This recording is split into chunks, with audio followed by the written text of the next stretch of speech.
YTN 라디오 이동의 중간승부 2부 시작하겠습니다.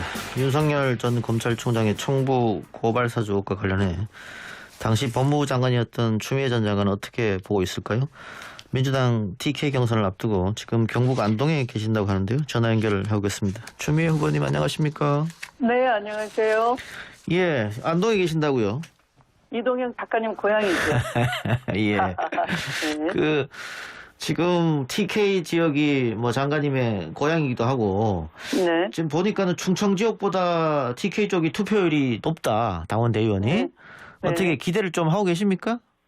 그렇죠. 아무래도 고향이니까 여기서 66년 민주당사에 처음 이 민주당 출신의 집권당 대표인 추미애, 이제 민주당 출신의 최초의 여성 대통령 후보 만들어보자. 예. 이렇게 생각하시지 않을까요? 첫 경선 지역인 충청 지역. 네. 그 전문가들은 후보님의 득표가 좀 잘 나온 거 아니냐. 그렇게 이야기하던데 어떻게 만족하고 계십니까? 실망스럽습니까?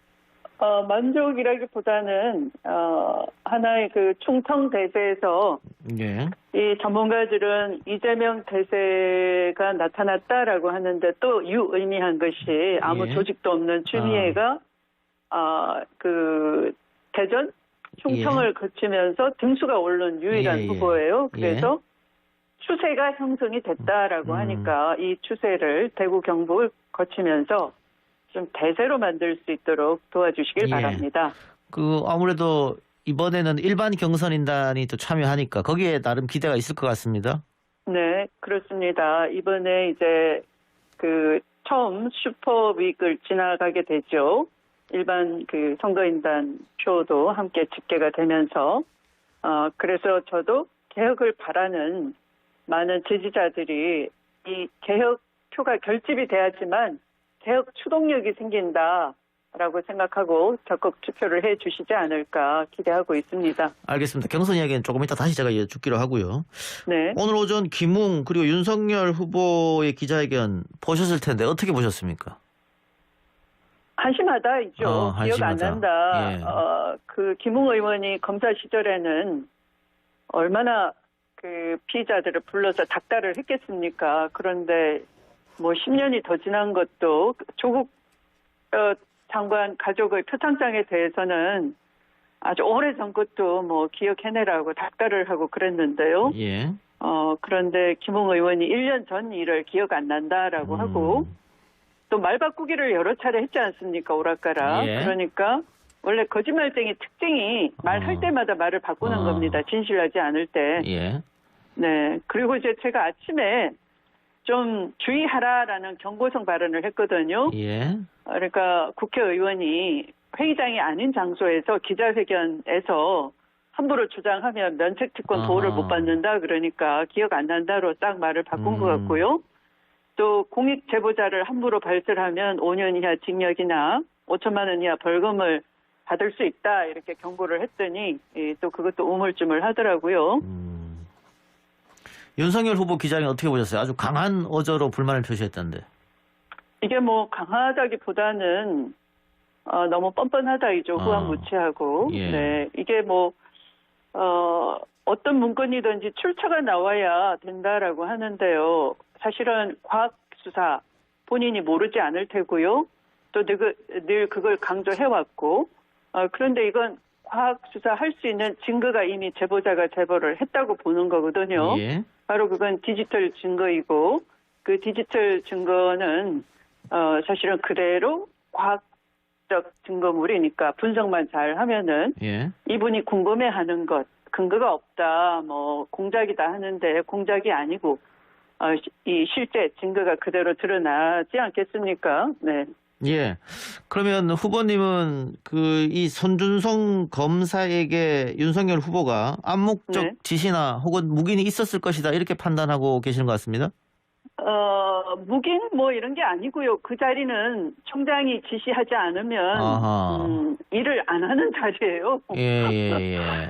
그래서 그 내용들도 총장 지시 없이는 불가능한 내용들이잖아요. 예. 네, 그게 무슨 총장 부인의 아주 오래 전에 주식 으로 인한 주가 조작 혐의가 있다 없다 이런 것들은 그 자리에 있는 그 공적인 업무도 아니었는데 네 그런 걸 그 문건에 담는다 하는 것은 총장의 지시나 또는 확인 또는 그 서로 그 합의 없이 상의 없이 내용 상의 없이 불가능한 불가능하다. 것들이죠. 예, 알겠습니다. 네. 그런데 그 윤석열 후보 쪽에서는 추미애 사단이 공작을 했을 것이다 이렇게 이야기하던데요. 만약에 그런 정도의 정치 공작을 한다면 제가 점쟁이 수준이었죠. 1년 6개월 뒤에 윤석열은 대선 후보가 되고 그때 내가 이걸 빵 터뜨릴 거다 라는 그런 앞을 내다보는 예. 점쟁이 이상의 해안이 있어야 되는 거고요. 그리고 그것을 추미애 사단이다라고 하는데 제가 그 판사 출신 정치인으로서 이 법조를 떠난 지도 한참 오래됐는데요. 20년도 더 넘었는데 예. 갑자기 법무부 장관이 원래부터 제가 법무부 장관도 아니었지 않습니까? 예. 조국을 몰아내니까 제가 그 공백을 메운 장관인데 어느 누구도 예상치 못했죠. 저도 예상치 못한 일이었으니까.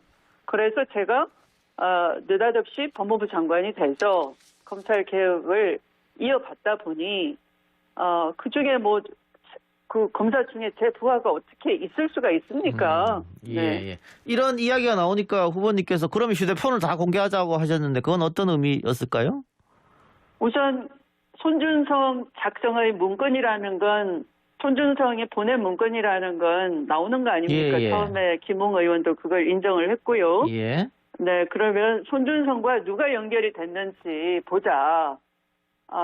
그러면 수사 실마리가 잡히지 않겠습니까? 그래서 저는 얼마든지 저의 휴대폰을 제공하겠다. 그러니까 공작이니 날조니 뭐 정치 핍박이니 이런 헛소리 하지 말고 빨리 핸드폰을 내시라 예. 라는 거죠. 지금도 기다리고 있는데 제 답변 대신에 엉터리 기자회견을 하셨군요. 근데 이 핵심 인물로 지목된 손준성 검사, 윤석열 후보 쪽에서는 당시 추미애 장관이 이 손준성 검사를 수사정보정책관으로 앉혔다 이렇게 이야기하던데요. 물론 제가 재청권자이죠. 대통령이 예. 임명을 하셨고요. 예. 그러니까 손준성 수사정보정책관에 대해서는 2월 3일자 인사발령을 하게 되는데 예. 사실은 장관인 제가 재청할 때 신경 쓰는 것은 주로 대검 검사급 예, 예. 인사예요. 검사장급. 예. 그래서 검사장급 인사에 대해서는 제가 일일이 다 챙겼습니다. 예. 어떤 일을 했으며 어떤 업무 평가를 갖고 있고 그 자리가 적재적소이고 또 인사 혁신 기조에 맞는지를 제가 일일이 챙겼지만 예. 이 총장의 손과 발이라고 하는 대변인이나 또는 이 수사정보정책관은 그 밑에 있는 이 검찰국장이 검찰과장과 함께 총장의 그 의견을 다 듣고서 아마 타협한 그런 인사였을 거예요. 그래서 제가 모릅니다, 사실은. 예, 예. 그러면 네. 당시에 총장 의견이 뭐 있었습니까? 이 손준성 검사에 대해서? 저는 잘 모르죠. 그러니까 제가 검사장급 인사를 하고 난 후에 예. 그러니까 제가 1월 2일 날 법무부 장관 임명장을 받고 1월 그 장관 된 지 일주일 안으로 바로 인사를 했기 때문에 그 인사는 대검 검사급, 검사장급 인사는 제가 일일이 다 기획을 하는 거지만 한 달 뒤에 있었던 이 고검 검사급 인사에 대해서는 그 검찰국장과 실무자들이 이 총장과 또 청와대 의견까지 반영해서 한 거니까 제가 개인적으로 손준성을 알지 못하고요. 다만 8월 인사 시기에 제가 이 조직 혁신을 했어요. 대검의 그 수사정보 기능을 갖고 있는 수사정보 정책관실을 폐지하겠다 했더니 난리도 아니었어요. 그래서 기어코 청와대를 쫓아가서 이 수사정보 정책관을 유지하는 쪽으로 그러니까 이게 1정책관 2담당관이라는 대검 차장 직속의 큰 기구였는데 이걸 제가 완전 폐지하겠다고 했더니 그걸 화급히 중재안을 가지고 왔어요. 제발 이 기능만 살려달라. 그래서 1담당관으로 해달라. 부장검사급으로 해달라라고 해서 제가 그걸 받아들이게 됩니다. 그래서 그러면 이 차장검사급인 손준성은 일선으로 나가고 부장검사급에 적합한 사람을 당연히 인사 배치 안에 넣겠죠. 그랬더니 그걸 또 어떻게 알아가지고 그 손준성을 집착한 것은 윤석열이죠. 네. 그러면 이 수사 정책관실을 폐지하려고 했었는데 적극적으로 반대한 사람도 윤석열이고 네. 그 자리에 손중성을 계속 고집한 것도 윤석열이다 이 말씀이네요. 그렇죠. 네. 네. 알겠습니다. 그러니까 거기에 뭐 엄청난 그 비밀 창고 같은 게 있었던 거죠. 더킹에 보면 캐비넷 쫙 열고서 저놈을 손 좀 보자 그러면 그 파일을 딱 꺼내 오잖아요. 그런 자리라는 거예요, 그게. 예, 알겠습니다. 뭐 이에 대해서 또 윤석열 캠프 쪽에서 어떤 대답이 있을 거라고 보여지고요. 네. 캐비넷 말씀하셨으니까 또 하나 사건이 있습니다. 이게 어제 KBS에서 보도한 내용인데. 네. 민주당 대선 주자인 이재명 후보에 대해서 표적 수사 의혹이 언론을 통해서 제기가 됐는데 민주당에서 감찰부의 조사 착수를 촉구하고 나섰는데 이건 어떻게 보세요? 네. 이게 이제 특수부 검사들의 전형적인 악질적인 수법인데요. 거의 특수부 검사를 거치면 누구나 다 그렇다는 건 아니지만 저절로 그 인권 의식이 마비된 수사를 하게 되고요. 피폐해집니다, 인간적으로도. 그래서 그게 나오는 이 젊은 청년 사업가가 지금 수감 생활을 하면서 폭로한 내용들을 보면 마치 그 어디서 들어본 듯한 건데 유시민 이사장에 대해서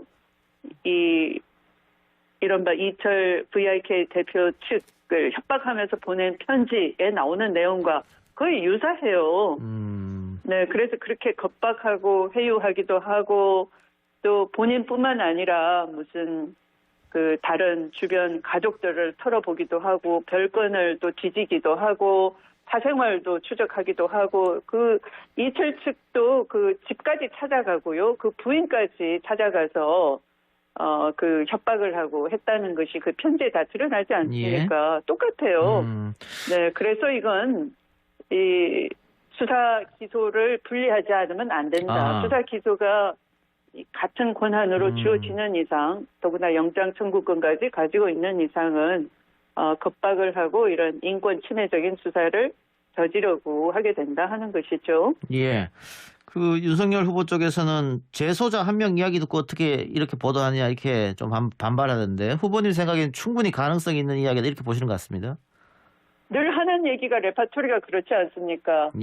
그 사기꾼 말을 어떻게 믿느냐, 재수 말을 어떻게 믿느냐. 그러나 한명숙 전 총리 사건에 있어서도 재수를 집체 훈련하고 해서 위증 교사를 했는데 자신 있으면 당당하게 나와야 되는데 그것도 인권부에 넘겨서 제대로 감찰도 못하게 하다가 공소시효를 넘겨서 결국은 이 기소 처분을 하지 않은 쪽으로 갔잖아요. 그러니까 왜 그러면 죄수의 말을 믿느냐 하는데 죄수를 훈련시켜서 법정에 불러내가지고 허위 증언을 시킨 게 검사들이잖아요. 자기들이 할 때는 괜찮고 그리고 이쪽에서 그게 인권 침해적이다. 허위 증언을 교사했다. 잘못된 수사다 하면 왜 재수 말을 믿느냐. 이렇게 실시간 말을 바꾸는 사람들이죠. 알겠습니다. 아주 나쁜 사람들이에요. 어쨌든 이런 일이 다시 일어나지 않기 위해서도 기소와 수사는 분리된다. 그 말씀인 것 같고요. 네. 하루빨리 그렇게 해야 됩니다. 좀 들어주십시오. 180석 가진 민주당 의원님들.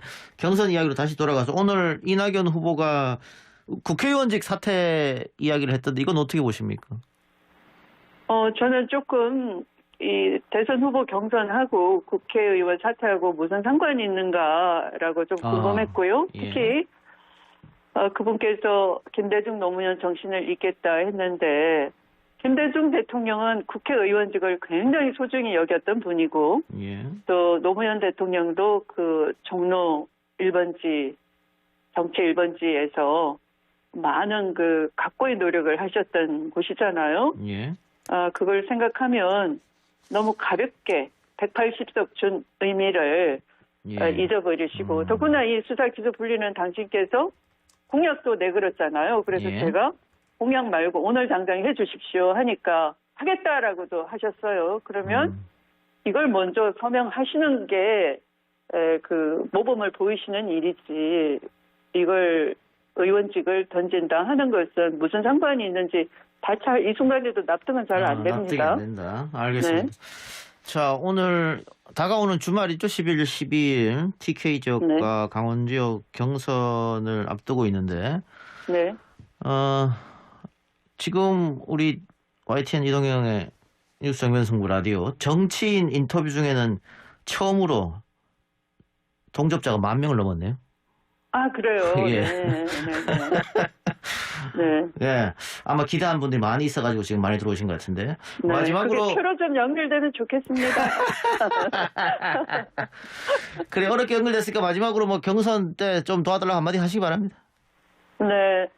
추풍이 좀 불었으면 좋겠고요. 이것은 개혁을 열망하는 시민들이 얼마나 절실한가를 보이는 하나의 지표이기도 하니까 많은 응원 부탁드립니다. 개혁의 깃발로 추미애에게 모여주십시오. 예, 후보님 오늘 인터뷰 고맙습니다. 네, 고맙습니다. 지금까지 추미애 전 법무부 장관이었습니다.